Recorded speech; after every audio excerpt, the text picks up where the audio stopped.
Synkronizer is located in the Add-ins tab. In some cases you may not see the Add-ins tab up here. If this is the case, go to File, click Options and click Add-ins. With the drop-down menu select COM Add-ins and click Go. Simply tick the box for Synkronizer and click OK. Now you can see the Add-ins tab, click on it, and here is the Synkronizer icon to get started.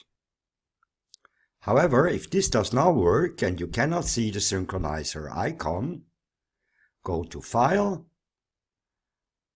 click on Options, click on Add-ins, and select with the drop-down menu Disabled Items.